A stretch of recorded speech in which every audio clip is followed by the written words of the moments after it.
Hey, Jordan here. Today I'm excited to demonstrate the Comfy Image Workshop, my final project for the CS50 online course. In this project, my focus was to integrate Comfy UI into a web application, along with integrating other components and concepts that I learned throughout the course. My goal was to create a scalable solution that simplifies the integration of Comfy UI for other developers.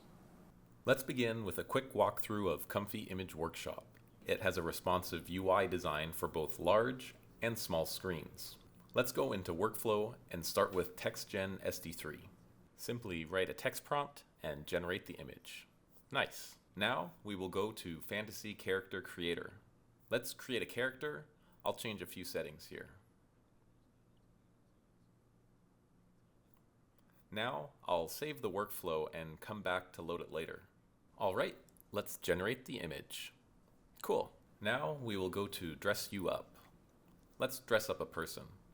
We will start by either taking a picture or uploading an image of a person.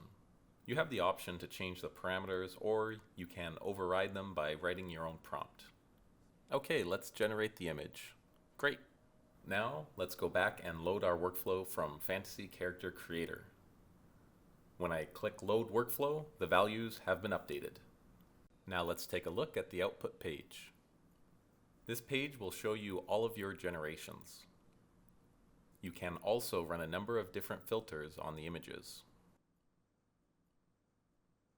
That's it for the quick walkthrough. Let's switch gears and talk about the code.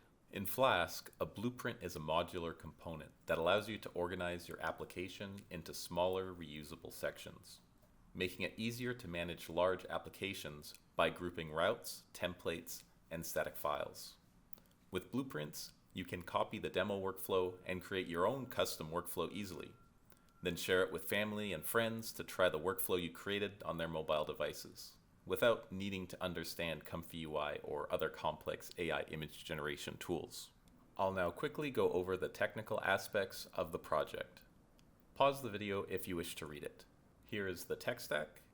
Here is a list of core developments that I wanted to experience while working on the project. Here is the database design, and here's the directory hierarchy. Thanks for taking a look at my Comfy Image Workshop project. I encourage you to delve deeper into this project by checking out the source code and to experiment with it yourself. The GitHub link is in the description below, and please feel free to reach out to me with any questions or suggestions. Now go and take a look at this video here on how to install Comfy Image Workshop on your local machine.